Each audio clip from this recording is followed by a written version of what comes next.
사랑하는 여러분, 오늘은 사사기 공부하겠습니다. 앞으로 3시간에 걸쳐서 사사들을 공부할 겁니다.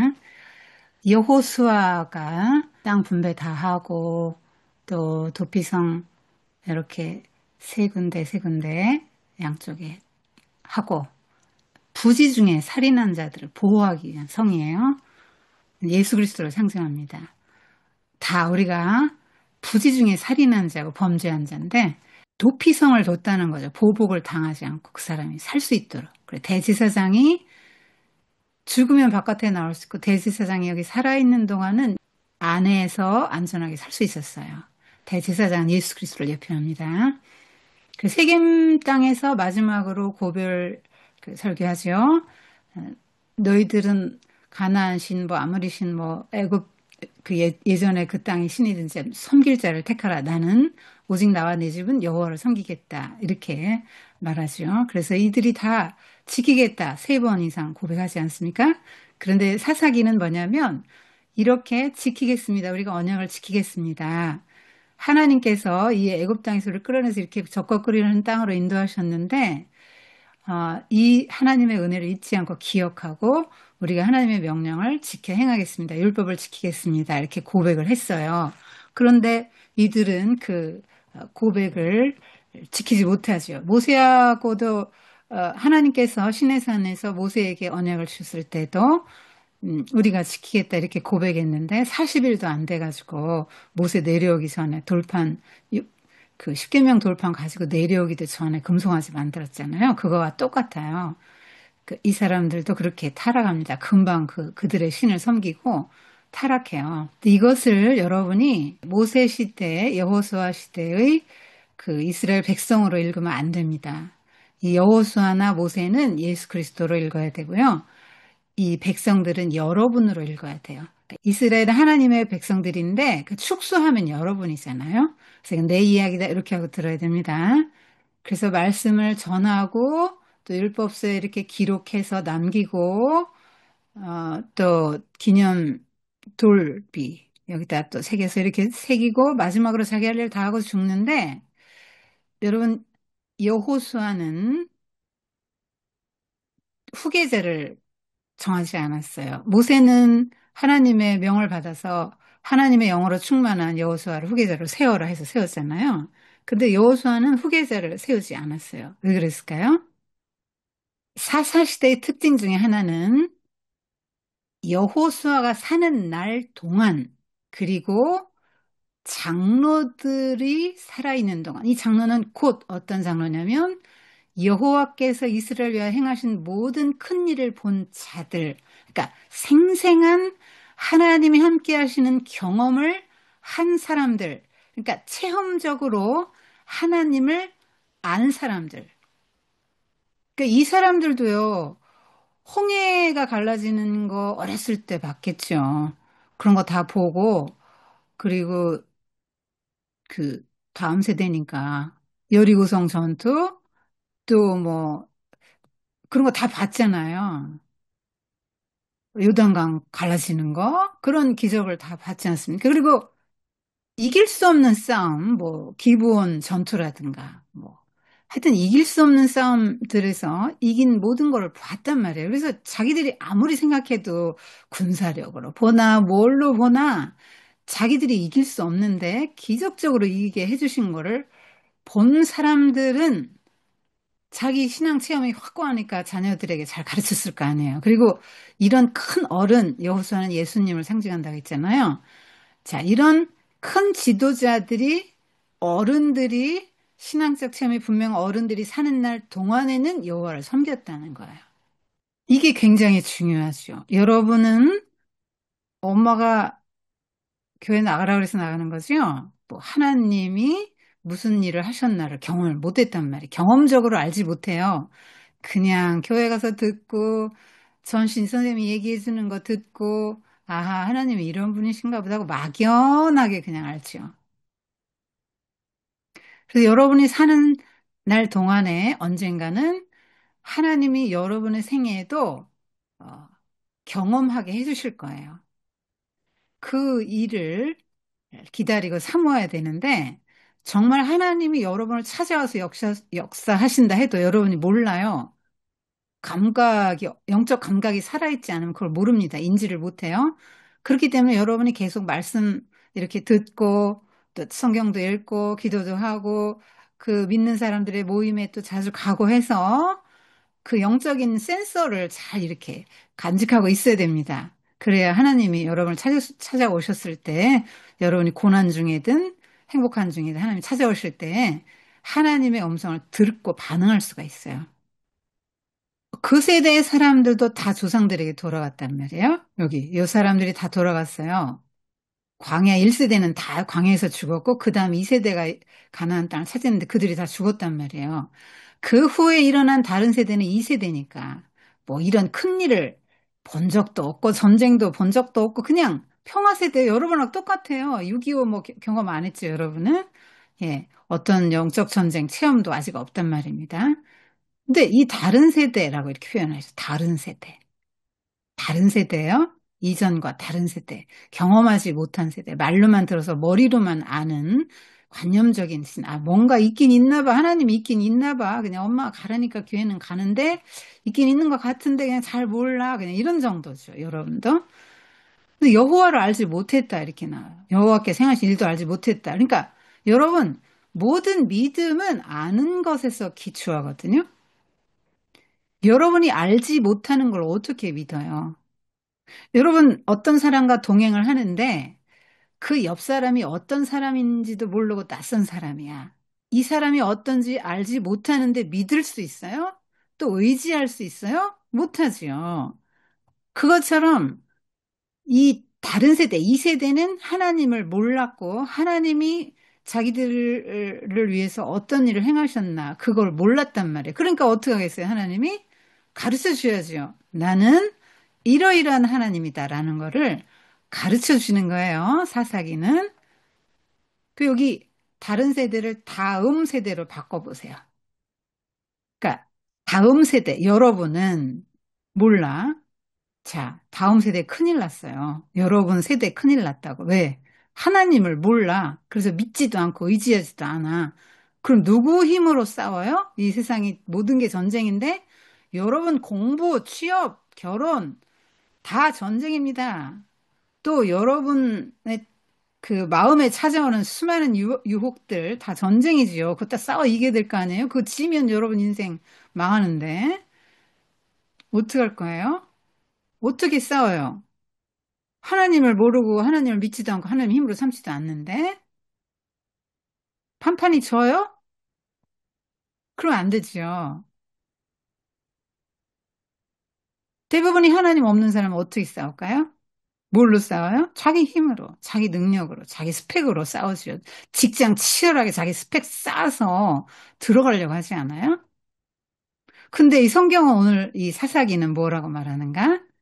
하나님을 의지하라. 이미 이긴 싸움이다. 너는 구원받은 백성이다. 하나님이 너를 위해 친히 싸우실 것이다. 모든 전쟁은 하나님께 속했다. 이렇게 말씀하는 거예요. 그래서 네 스펙, 네 능력, 네 힘, 자격, 조건을 막 갖춰서 그걸로 네 힘으로 인생 살이에서 성공하려고 하지 말고 이 세상에 성공하려고 하지 말고 하나님을 힘으로 삼고 영적 전쟁에서 진정한 승리자가 되어서 왕권을 가지고 모든 너에게 오는 것들을 다스리라는 거죠. 너의 감정도 다스리고 죄의 유혹도 다스리고 사탄도 다스리고 세상의 가치관과 문화가 물밀듯이 여러분을 정복하러 달려들 때 맞서서 분별하고 싸우고 그 거기에 물들지 않는 삶을 살도록 촉구한다 이 말이에요. 사사기가. 요셉처럼 그렇게 예, 분별하고 물리치면서 살도록. 동화되라. 애굽의 문화에 동화돼. 애굽의 가치관을 따라 살아. 어, 그렇게 보디발의 아내가 유혹했을 때 요셉은 않고 거절했지요. 네. 어떻게 거절할 수 있는 힘이 있었을까요? 하나님이 그와 함께 하셨죠. 그리고 분별력이 있었단 말입니다. 요셉은. 내가 이렇게 해서 애굽의 문화에 동화돼서 보디발의 아내와 놀아나면 하나님이 나를 향해서 세우신 모든 나의 그 인생의 계획은 끝장이다. 나는 세상과 동화되지 않겠다. 난 하나님의 사람으로서 나는 분명한 나의 정체성, 나의 자존감을 지켜나가겠다 했을 때 하나님이 그와 함께 하시니까 형통했고 하나님이 그를 통해서 이루고자 하는 일을 다 이루게 됐다 이 말이에요. 사사기는 사사들이 치리하던 시대를 말해요. 여호수아 이후에 지도자를 세우지 않았어요. 후계자를. 왜 안 세우셨을까요? 하나님이 기대한 공동체는 어떤 공동체입니까? 하나님이 참된 왕이시고 하나님 나라, 제사장 나라 세우신다고 하셨잖아요. 그럼 하나님이 맨 위에 계셔요. 눈에 보이지는 않지만. 그 아래에는 제사장이 있단 말이에요. 선지자나 제사장이 있단 말이에요. 그래서 하나님의 뜻을 받들어서 백성들을 다스려요. 그런 나라를 꿈꿨죠. 그러니까 12지파가 여러분 미국 생각하면 돼요. 전체적으로는 합중국이지만 각 개별 주가 주권을 갖고 있잖아요. 12지파별로 하나님을 왕으로 삼고 그 아래 제사장이 있고 하나님의 뜻을 받들어서 이스라엘 백성들의 죄를 중보하고 또 하나님의 뜻을 전하는 이 제사장이 다스리는 나라가 되기를 하나님은 꿈꾸신 거죠. 그래서 하나님의 법을 순종하는 거예요. 여호와의 백성들이. 그래서 12지파들이 그렇게 잘했냐? 못했어요. 이건 인간의 본성을 말해주는 거죠. 하나님의 뜻대로 순종하기보다는 자기가 스스로 왕이 돼서 자기 마음대로 살아가려는 인간의 본성을 말해주는데 하나님은 그럴 걸 못 보시죠. 네가 왕이냐? 내가 참 왕이거든. 피조물인 거 인정해. 그리고 계속 선악과를 두시는 거예요. 피조물인 거 인정하고 나의 통치를 받아. 하나님의 나라는 어떤 추상적인 게 아니에요. 구체적인 현실 땅에 하나님이 통치하시는 땅이 하나님의 나라란 말이에요. 하나님의 왕으로 통치하시는 나라. 근데 인간들이 왕 노릇하고 어, 자기 마음대로 산다 이 말이죠. 그래서 실패한 이스라엘의 역사 속에서 하나님은 어떻게 내가 하나님이다. 내가 너희들의 구원자야. 애굽에서도 구해냈고 너희들 지금 가난에서도 구해내고 너희들 죄의 유혹에서도 구해내고 그 세상이 너희들을 사로잡을 때 거기서 내가 구원해낸다 하는 거를 이 사사기를 통해 계속 보여주시는 거예요. 하나님의 구원자라고. 사사는 쇼페팀, 히브리어로 쇼페팀, 영어로 지었지. 그 비상시에는 군사적 역할을 했고, 앞에 나가 싸워야 돼요. 그 다음에 일반적인 통치자는 이제 재판관, 그런 역할을 했습니다. 평소에, 평화시에는 구원자를 말해요. 12사사가 나옵니다. 요 진하게 한 사람들은 요 군사적 통치자예요. 우리가 사사기를 통해서 요 7사람만 간단하게 볼 거예요. 그래서 계속 그 이스라엘 백성들은 어떻게 다뤄가시냐면 이들이 바로 서지 못할 때 어, 하나님이 자유를 주셨는데 그 자유로 하나님을 섬기는 데 쓰지 않고 자기 그 욕망을 섬기기 위해서 우상을 만들고 그 가나안의 우상을 섬길 때 다른 이런 나라의 손에 붙여요. 하나님이 넘겨주십니다. 그러니까 자유를 주셨는데 그 자유를 가지고 하나님 섬기는데 안 쓰고 우상을 섬기는 데 썼을 때 다시 자유를 잃게 하시고 너희들이 원래 어떤 존재였는데 내가 너희들을 어떻게 해서 구해냈는데 하는 걸 가르치신다고 하나님을 가르치시는 훈련장이에요. 그러니까 이 사람들이요 정말로 하나님이 어떤 분인지 알고 주권을 인정하고 살면 이렇게 고생 안 해도 된단 말이에요. 근데 사서 고생하는 거요. 하나님을 안 섬기고 그 자유로 그 이방신 섬기지요. 그러니까 하나님이 주신 모든 축복을 가지고 모든 곡식과 옷과 하여튼 모든 좋은 거 막 포도나무에 뭐 열매에 모든 좋은 곡식들 소산들 이런 걸 하나님께 바치고 자기도 먹고 이웃 가난한 사람들이 주고 행복하게 살아. 그게 하나님이 원하는 공동체인데 그렇게 안 하고 자기 욕망을 따라서 자기가 더 잘 살기 위해서 이방신을 섬기고 축복해 주세요. 풍년 들게 해주세요. 뭐 이렇게 그렇게 거기 가서 빌고 하나님이 주신 축복을 그들에게 예물로 갖다 바친다 이 말이에요. 그러니까 그것이 어떻게 나타나냐면 구산 리사다임이 지배할 때 8년 동안은 구산 리사다임에게 계속 공물 바쳐야 돼. 안 그러면 전쟁이 일어나 자기도 죽어. 모압 왕에게는 막 18년 동안 계속 바쳐야 돼. 갔다 어차피 뺏겨. 하나님에게 드리고 하나님 은혜 감사합니다. 하나님 덕분에 이렇게 가나안 땅, 이렇게 젖과 꿀이는 땅에 왔어요. 너무 감사합니다. 그리고 하나님께 일부 바치고 또 어떤 것으로는 또 이 가난한 사람이 구제하고 그러면서 자기도 행복하게 하는 은혜 가운데 살면 되는데 그렇게 안 했다고 나만 잘 살기 위해서 더 잘 살기 위해서 하나님 버리고 이방신 섬기고 했을 때 이렇게 자유를 억압당하고 원래 니들이 어떤 존재였는데 이거를 깨우쳐 주시는 거예요. 아담과 하와도 범죄했을 때 하나님 되려고 했을 때 어떻게 했어요? 너 죽는다. 너 원래 흙이었거든? 하고 너 원래 흙이었다는 걸 깨닫게 하기 위해서 계속 죽음, 죽음, 죽음, 죽음. 이게 죽음을 주잖아요.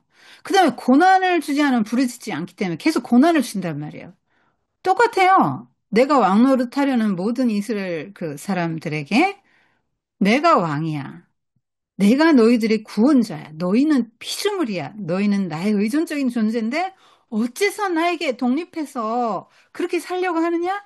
해서 그걸 막 가르쳐 주는 거예요. 이런 모든 과정이. 그래서 사사는 누구냐? 하나님, 예수 그리스도의 모형이에요. 근데 이 사사들 보면은 우리 사사들을 본받자. 그럴 수가 없는 이유는 다 이들이 드보라 빼고는 모니엘도 그렇고 다 이런 사람들이 장애가 있고요. 타락하기도 하고 문제가 많거든요. 그건 뭐냐면 불완전하다 이거예요. 사사가. 그런데 예수 그리스도는 완전하시죠. 그래서 완전한 구원자를 사모하게 만들어요. 그리고 이 사사들이 구원했지만 자기들 힘으로 한 게 아니고 하나님의 영이 임해서 이겼거든요. 그렇기 때문에 하나님의 전쟁이죠. 이 사사 시대의 패턴이 있는데요. 범죄하죠. 가난화돼, 동화됩니다. 여러분 전쟁해라, 싸워라, 이겨라. 하나님 그러셨잖아요. 발로 밟는 땅은 다 네 땅 된다. 싸워라 했는데 결혼을 했어. 그래서 땅은 정복했지만 문화에는 복속당하는 거예요. 여러분 이거 왜 문제가 되죠? 왜 가난화, 가난 우상 섬기는 게 왜 문제가 돼요? 가난 가치관과 이런 걸 받아들이는 게 왜 문제가 될까요? 언약했잖아요. 하나님. 하나님은 우리 왕이시고 우리는 주님의 백성입니다. 언약했잖아요. 그래, 나는 너희들 보호해 줄게. 약속했잖아요. 너희는 내 백성이야. 내가 책임지고 보호한다. 축복한다. 하나님, 왕은 막 복을 주는 분이잖아요. 그런데 이들이 그 언약을 어겼다는 얘기는 뭐냐면, 그 성경에 나오는 모든 이 언약 관계는 혼인 관계에 비유되잖아요. 그러니까 아빠랑 엄마랑 결혼했는데, 어, 바로 다른 여자를 취했다는 거죠. 결혼하자마자. 근데 여자가 하나가 아니고 이 여자, 저 여자, 막 그 여자. 엄청나게 많은 여자를 데리고 같이 살았다고. 그러니까 이 삶이 얼마나 혼란스럽겠어요. 여러분, 아내가 하나여도 힘들어. 둘이면 더 힘들지? 아내가 여럿인 가정이 얼마나 힘들겠어요. 맨날 갈등과 전쟁이겠지요. 그런 삶의 상태라고요. 그러니까 하나님이 너희들은 나만 바라보고 살아야 내가 책임지고 복을 주고 니들이 행복해. 제발 가난 쳐다보지 말고 가난 한복판에 있지만 그들을 이기고 정복하고 하나님의 그 율법을 가지고 살아가면서 하나님이 어떤 분인지 하나님 나라가 어떤 나라인지 열방에 보여줘. 하나님은 이걸 원하시는데 이 이스라엘 백성들은 끊임없이 가나안 문화가 너무 좋아 보여서 동화된다 이 말이에요. 이 합리화해가면서 아이 뭐 그 하나님 여호와 하나님은 광야의 하나님이잖아. 여기 이제 그 가나안 땅에 우리 정착했으니까 농경신 그 바알신 섬겨야지. 그리고 저 농경신이 우리 하나님이야. 우리 애굽에서 인도해낸 하나님이야. 우리 남편이야. 이러고 섬겼다고. 바알이 뭐냐? 남편이란 뜻이에요.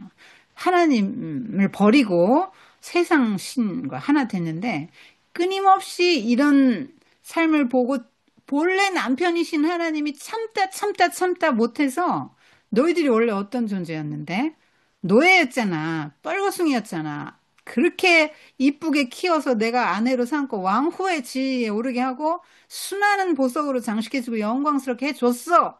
그런데 너희가 나를 버려? 그리고 니들 아내가 지금 한 명, 두 명, 세 명이 아니고 막 뭐 일곱, 여덟 명씩 되고 그래? 그래 너희들이 원래 어떤 존재였는지 봐라. 그리고는 다시 종살이를 경험하게 하시는 거예요. 그러면 이제 그때 좀 깨닫고 부르지, 살려주세요, 살려주세요. 부르짖죠. 이 회개한 것도 아니에요. 너무 고통스러워서 눈물 흘리면서 하나님 어떻게 해요? 하나님 없이는 못 살겠어. 이렇게 하는 거지. 우상숭배를 회개하고 다시는 안 해야지. 그건데 회개인데 이 회개라고 볼 수도 없는 유사 회개를 한 거죠. 그럼에도 불구하고 하나님 이스라엘 백성들을 사랑하셔서 사사를 보내주십니다. 그래서 전쟁에서 이기게 하시고 사사가 사는 동안은 평안했다. 여러분, 여러분이 예수 그리스도를 나의 구주로 믿는 한 여러분의 삶에는 평안이 와요. 고통이 와도 풍랑 속에서도 여러분 평안을 느낍니다. 왜? 사사가 내 눈앞에 딱 보이니까. 사사가 나를 구원해 줄 걸 믿으니까 평안한 거예요. 전쟁이 없어서 평안이 아니라 있어도 뭐 국제적인 전쟁 항상 있지요. 내면의 전쟁도 항상 있지요. 그래서 사사 시대는 막 영적인 암흑기, 이스라엘 역사상 가장 암흑기라고 그래요. 막 주변국은 막 압제하고 지파 간에 내분도 일어나고 지역 감정도 악화되고 막 배교 행위 하나님 버린 거 막 굉장히 광범해지고 더 악해지고 신들이 점점 늘어나 모시는 신들이 영적으로 도덕적 정치적으로 막 타락하고 무정부 상태예요. 사사들이 활동한 지역이고 여기 다 사사입니다. 온니엘, 에고트보라, 삼갈은 이방 사람인데요. 네 명 오늘 공부할까요? 사사 시대의 특징 중에 하나가 이스라엘 백성들의 반복적인 범죄예요. 그래서 또, 또, 또, 다시 이런 말이 계속 나오거든요. 어떻게 했습니까? 여호와의 목전에 악을 행한 것입니다. 악이 뭐예요? 여러분 생각에 악이 뭐예요? 살인하는 거? 간음하고 폭력을 행사하고 사기치고 그러는 거? 뭐가 악이죠? 뭐 미워하는 거? 뭐가 악입니까? 여호와의 목전에 악을 행했다 할 때는 우상숭배를 말해요. 아까 하나님과의 우리 백성들, 우리와의 관계를 혼인관계라고 했잖아요. 하나님은 남편, 우리는 하나님의 신부예요. 그런데 이 신부가 악을 행하는 건 뭐예요? 여러분, 하나님이 이 신부 우리에게 요구하는 게 뭐예요? 율법을 잘 지켜! 하나로 안 지키면 넌 죽는다. 이겁니까? 결혼식 날 율법책 막 한 두께 30cm 되는 책을 줬습니까? 너 이거 안 지키면 언제라도 난 너 내쫓을 거야. 이랬습니까? 하나님이 은혜로 덮은 거잖아요. 원래 하나님 신부 될 만하지 못하지 우리가. 하나님 은혜로 덮어서 죄를 깨끗하게 씻어주시고 너 내 신부야. 나만 쳐다보고 살면 내가 너를 복을 많이 줄 거야. 하나님인 내가 너와 함께하는 복을 줄 거야. 보호해 줄 거고 사랑해 줄 거야. 그랬는데 그 하나님을 두고 다른 신을 섬기는 게 악이라고. 왜 악을 행하죠? 왜 다른 신을 섬기죠? 다른 신이 나한테 세상에 복을 줘. 하나님은 잔소리하시고, 야, 너 그렇게 살면 안 된다, 야. 그렇게 살지 마라. 하나님만 섬기고 사랑해. 이웃 사랑해. 이렇게 하는데, 바알은 아무 말도 안 해. 우상이잖아. 말을 못 해. 우상이니까. 그 대신 내가 갖다 막 재물을 바치고, 바알신이여, 바알신이여, 이 복을 나에게 주소서, 풍년이 들게 해주소서. 그리고 막 재물 갖다 바치면, 바알신이 풍년을 준다. 이렇게 믿었다고. 잔소리를 안 해. 내가 변화가 되고, 내가 정말 하나님이 사랑할 만큼, 하나님 사랑, 이웃 사랑 할 그렇게 하고 살아가지 않아도 바알은 복을 준단 말이야. 이들이 믿기에 그렇다, 이 말이야. 진짜 주는 게 아니고, 우상 없는 겁니다. 그리고 악을 행한다, 이런 말이 계속 나오죠. 근데 여기에 대한 하나님의 대응책은 뭐예요? 주변국을 강성하게 해서 대적하게 하십니다. 그래서 고통에 집어넣어요. 근데 이제 악을 행하는데 팔았다, 손에 넘겨줬다 이런 표현이 나죠. 그러니까 하나님이 하셨다고 말하는 거예요. 이게 패턴입니다. 죄를 짓지요. 아, 이 사람들이 죄를 져요. 이게 돌아갑니다. 죄를 지면 하나님이 그 노예가 되게 하시죠. 그 자기 원래 어떤 존재였나를 깨닫게 해준다고요. 그 회개하지. 회개라고 보기 어렵다. 그래. 진정한 회개라고 보기 어려워. 왜냐하면 사사가 죽으면 바로 또 막 우상을 막 더 많이 섬겼거든요. 그러니까 사사라는 어떤 억지책이 있었을 때는 좀 그 사사의 은혜로 이들이 그 우상을 덜 섬길 수 있었다고 말하는 거예요. 예수 그리스도의 은혜로, 우리가 예수 그리스도 안에 있을 때는 예수 그리스도의 은혜로 우리가 징벌받지 않는다는 걸 보여주는 거라고. 부르짖으면 사사를 보내서 구원하시죠. 그리고 또 불순종, 여기 이제 패턴, 여기 다람쥐 쳇바퀴 돌듯이 계속 돌아가는 얘기가 사사기예요. 한 번도 아니고, 또, 또, 또, 또 이렇게 말하는 건 뭐죠? 사람이 그만큼 악하다는 거예요. 이 마음속의 본심에는 뭐만 있어요? 우상. 우상만 있어요. 하나님은 없고.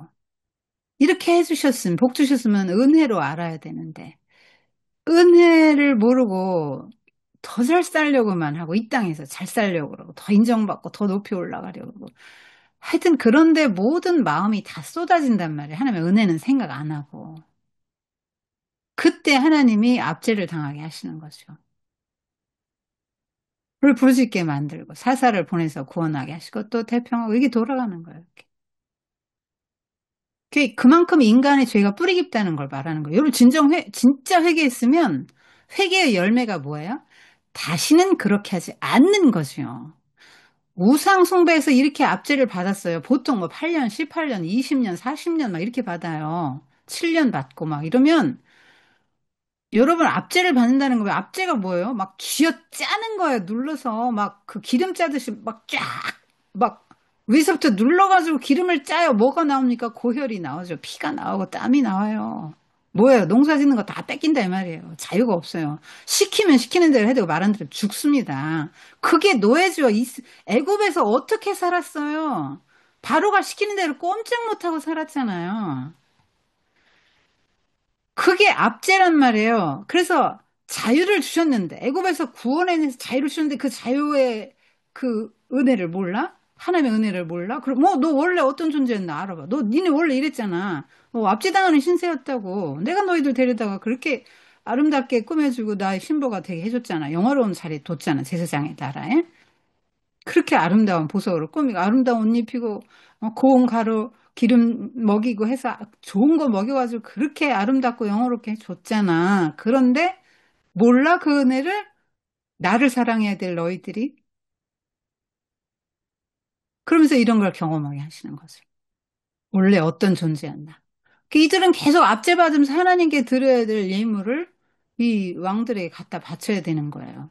하나님이 주신 자유를 가지고 우상을 섬길 때 자유를 하나님 뺏어 가신다고. 하나님께 드리면 좋잖아요? 하나님 주신 축복? 이웃에게 나눠주면 얼마나 좋아요? 그걸 다 뺏기는 거예요, 여기에. 아무리 노력하면 뭐예요? 여러분 월급 한 달에 1,000만 원을 받으면 뭐 할 겁니까?